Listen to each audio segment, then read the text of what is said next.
The Brandon Peters Show may contain explicit language and detailed plot points. For more information on the show, stay tuned to the end of the episode.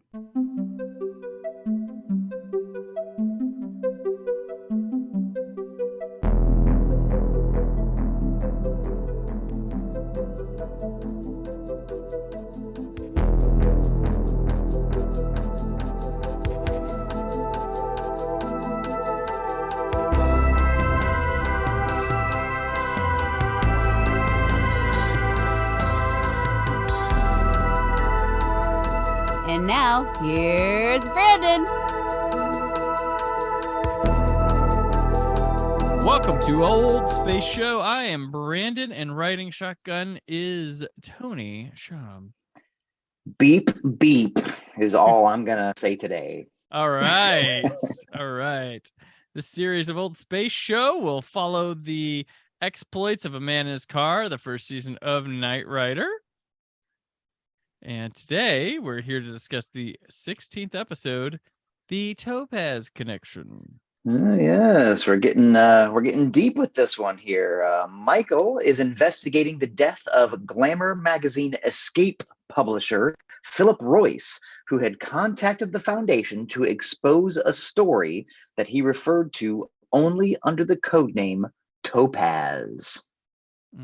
In the future in podcasts, do you think there will ever be a old Yellowstone show? They'll spin off so much that it'll be its own genre of. Someone can take its own. It's not going to be hosted. You have to. You're right. Yes, you have to wait. I feel like there has to be an order of things. There has to be enough series. Then they have to do a movie in the theaters that's loosely connected to the show, and then go back to TV. And then they have to get their own Pluto TV channel. Then they can have a retrospective. When they have Pluto. And that's right, yes. And not just for the sneak preview stuff. It's got to be legit. Yes. It runs Yellowstone and spinoffs all day. So 100%. We're getting there. Because there's like going to be a McConaughey one now. I discovered. Like my Yellowstone experience is like I've watched the first 2 episodes of the Helen Mirren and Harrison Ford one, and that's all I'm at so far. Like I don't have a desire to go to it's one of those things. I'm afraid to dive in because I don't have the time to commit to the Yellowstone verse, if you will. Like I'll want to do it all. I've heard great things about it. I'll want to absorb every inch of it, and I just don't have the bandwidth at this point. I don't. Nope. Stretched thin. But okay. Anyways, back to those are aside. Yellowstone now on Paramount Plus. So this is this episode, the Topaz Connection, which maybe it was foreshadowed in the last episode when they made a French Connection reference, but this one is directed by Alan Meyerson. He of a lot of television, but also the director of Police Academy 5 and Private Lessons, and then written by Stephen Katz. He's a TV writer, which his credits include 2 episodes of the Friday the 13th, the series. And the stars, David Hasselhoff, Edward Mulhare, Patricia McPherson, William Daniels, Michael Durrell, Gianna Michaels, Jack Starrett, Michael Aldridge, John Erickson, and Tina Louise. And there's no hiding that this is a Hugh Hefner-esque Playboy Mansion kind of thing. Escape magazine.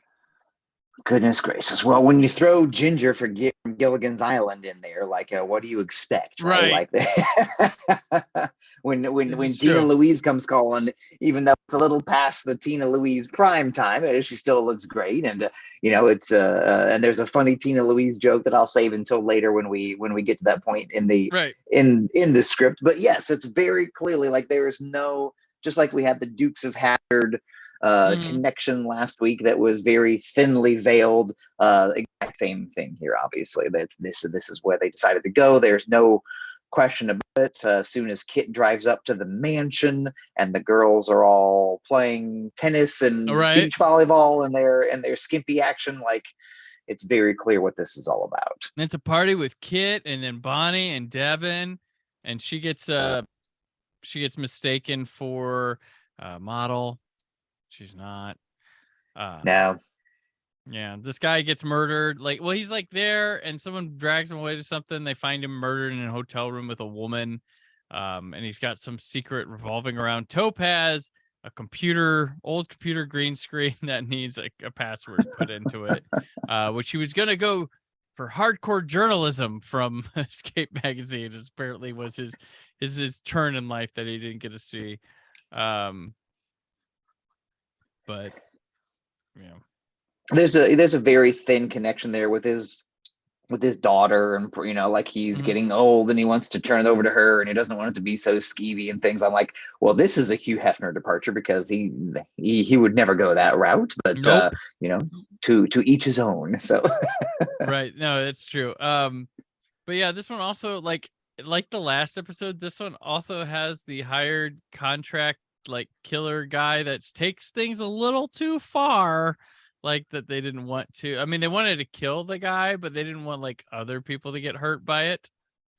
That was the idea. we're in a weird stretch where they're kind of going a little heavy on the who's the bad guy, the bad guy hired another bad guy, like it's a very like I'm only I had decent intentions, but someone else is the really skeevy part of this whole story. It's like we're trying to come up with these throwaway villain of the week, and it's getting a little thin at this point of the season. Right. Yeah, and this one goes to our Detective Michael type episode. It's got a lot of investigating, questioning and stuff, trying to get to the bottom of it. And he becomes involved with the daughter of this guy, but at first they're kind of like just like two people doing detective work at opposite times, and she's not completely trusting of him right off the bat. Mr. Michael. Well, and there's this weird scene too where they like tentatively initially they sort of decide to work together, but it's mostly like a matter of convenience, and then they end up at the airport talking to her father's private jet pilot, and then Michael goes to do something. I don't know if he went to get the printout. I think this is the first episode where they use the printout. Yep, they have a printout thing. In Kit. So, but then he goes back to Kit, and then he turns around, and the plane is taking off. And again, just like we said last episode, maybe this is me having watched one too many Knives Out mystery type of shows, but I was like, did she get abducted? Like, was she in on it and she's trying to ditch him? Like, what's the thing here? So then, of course, Michael has Kit book it. Like, so Kit can, this is another chance to show how awesome Kit is. Kit can literally drive to Las Vegas faster than an airplane can fly, because when they land, Michael and Kit are there waiting for him. Right. And she gets off the plane, and it's so casual. She's just like, "Oh, what are you doing here?" Like, no explanation. No, like, "I'm sorry, I left you." Like, "Oh, I got abducted." Like, against my will. Like, she's just like, "Oh, okay. Well, I guess we can keep going if you want." Like, there was zero apology. Yeah, I guess. Yeah. Well, like the gauntlet has been run. It was hilarious. Like when Michael drives to Las Vegas to the tune of Down Under by Men at Work. Yes, Wait, are we going to like Las Vegas to Australia? Like, where are we? How fast is he going to drive? He's going to drive across the water. Yeah. Again. Right. And Michael's like, take us. Yeah. He's like, take us whatever roads you can. And you see him driving the dirt roads, and his little tachometers like at 220 miles an hour. I'm like, this is bullshit. Like, absolutely not. Like, yeah, I've driven to Vegas quite a few times, and you could speed on many roads, but yeah, you would blow up. But yeah, no, like once again, big soundtrack that Down Under gets put on here, and also Juice Newton's "Love's Been a Little Bit Hard on Me" gets used again. Yes, in a Vegas montage. There's a "Hold Me" by Christine McVie, and Robbie Patton shows up in this episode too. So a song comes back that had been used earlier in the season. There you go. And yeah, so they go through trying to find stuff from her father that's in Vegas, and she finds stuff like that he was going to get her for her birthday, but like she's like, he always forgets my birthday, but of course now he didn't. So Michael makes sure she has a great birthday. Hey, Michael, give her a little extra. Yeah, they're really working. Initially, they were working the very tender like angle there, like trying to go for again going for that daytime Emmy. But then they're like, no, it's just a setup for Michael to to get in on it. So it's very interesting. You know, I like the Vegas vibe. It's very interesting too in the 80s to see like when Kit rolled into Vegas, like we're so used to now, like the Strip and like this. No, they were in classic Vegas because that's what they had back then. Like you're going down Fremont Street, like you're downtown Vegas. It was a whole different vibe, and it was very interesting to kind of be reminded of that a little bit. I think there's a lot of people who would watch that now and be like, "Where the hell was that? That's not Vegas," but it was at one time, kids. Yep, no, it was. It's the nostalgia for Vegas. That's right. Yeah, it's weird looking at all that stuff and how it used to be. Because there's a lot of hotels that aren't there anymore. They were demolished. Like the where did I stay? I did the Hangover. It was the I can't remember the hotel, but I was an extra in the Hangover there. But Diamonds Are Forever was shot there, as well as some other. I think The Godfather had a couple scenes in it too, and it's across from Circus, but that has been blown to smithereens. I actually watched it go. Not from online, but sure. Yeah, but. Yeah, that's a good point. Seeing that and being like, no, that is the Vegas. Like that's what the Vegas, OG Vegas here. So, but yeah, he pulls this shit where he's like, they go back to the room and he's got like room service for two there, and he's kind of like, yeah, I decided, you know what, if you want, I'll sleep with you. You know, like that's kind of like what Michael's doing. Like, Jesus, Michael. It's very blatant, and it's room service for two. It's champagne. It's real nice, and then a whole ass sheet cake for her birthday. Yes, like not even, like a giant size sheet cake. Yeah. Oh, yeah. But they get interrupted, so it didn't happen. They can't see the deal, and she has to go back on the plane, and they kidnap. This is where they kidnap her on the plane, Tony. Yes. You were like, planes aren't safe. I was a little ahead. Planes aren't safe. And this too in Knight Rider does the very classic, very common 80s theme where at the beginning of every episode you get little snippets. They like try to tantalize you. They're like, here's what you're about to see. So you do see Michael like jumping on a plane. Yeah. So I guess maybe in my head that was like that first time I was like, this is it. Something's weird's going on. But no, the second time, this is where she legit gets abducted, and we get this whole very dramatic, again, production value through the roof. Very cool to see Kit essentially chasing down a plane on the runway, and the guys in the tower is like, "There's a unidentified speeding object on the runway." What? Gasp! It's a car.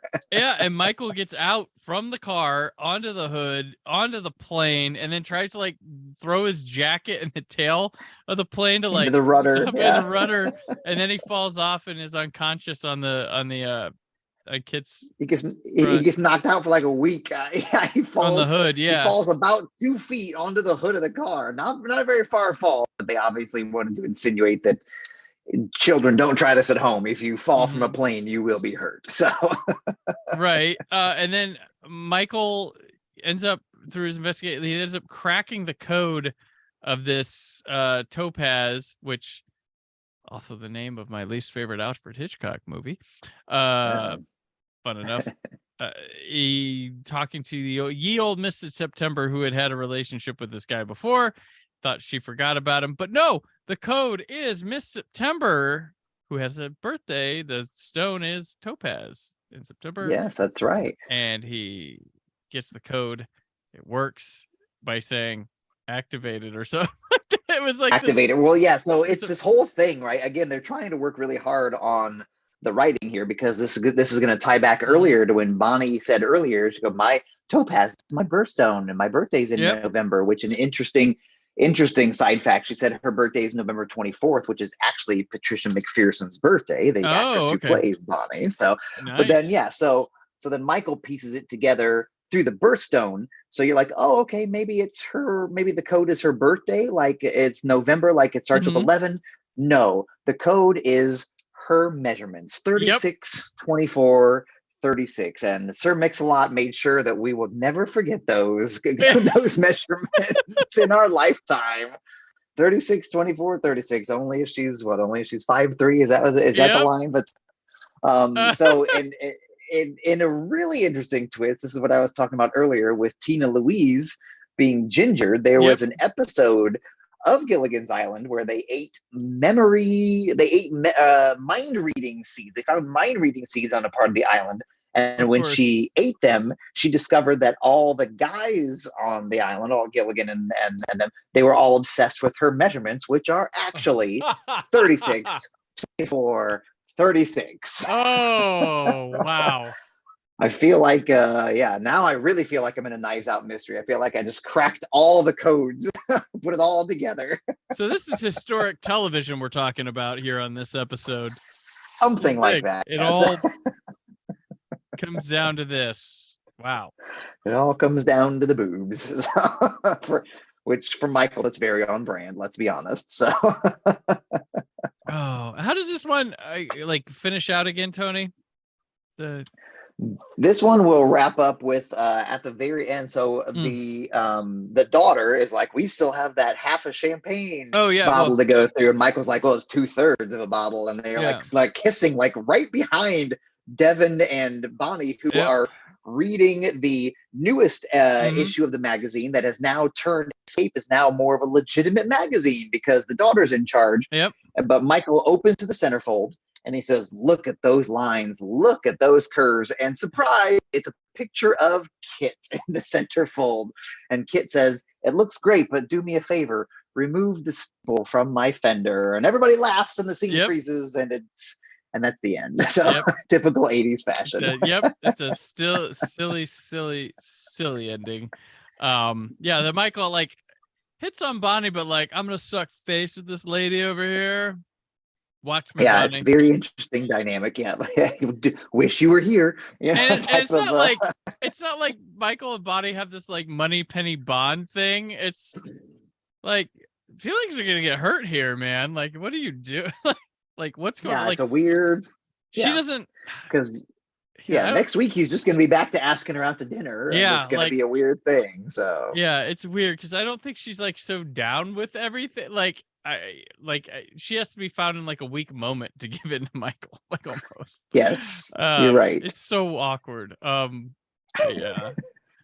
But anyway, Tony, let's shift gears and look on towards sunset before we hit the horizon. Where can people find you? Sure. So you can come hang out with me over at theoldsciencefiction.com, where I am the senior editor, and we do all sorts of fun stuff there about, genre news and movie reviews and TV reviews and all that good stuff. If you want to connect with me personally, you can do that also on the internet. Come find me, Facebook, Instagram, Twitter, at Tony Schaab, and we can have a great conversation about anything under the sun.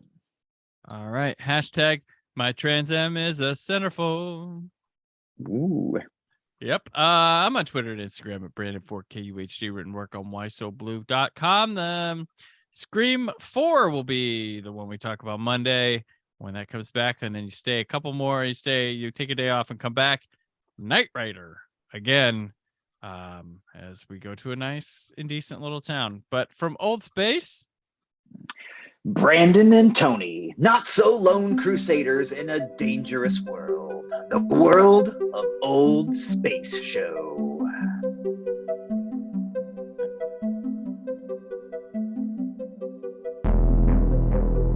Thank you for listening. The Brandon Peters Show is a Creative Zombie Studios production. Produced by Brad Shoemaker and Brandon Peters. Written and edited by Brandon Peters. Announcer vocals by Jessica Alsman. Theme song by Metavari. Web design and show art by Brad Shoemaker with Brandon Peters. All music and clips featured in the episode are property of their respective studios, and no infringement is intended. Additional information on this and other episodes at BrandonPetersShow.com. For any inquiries, press opportunities, or sponsorship, contact mail at BrandonPetersShow.com. The show is available on Apple Music, Spotify, or anywhere podcasts are found.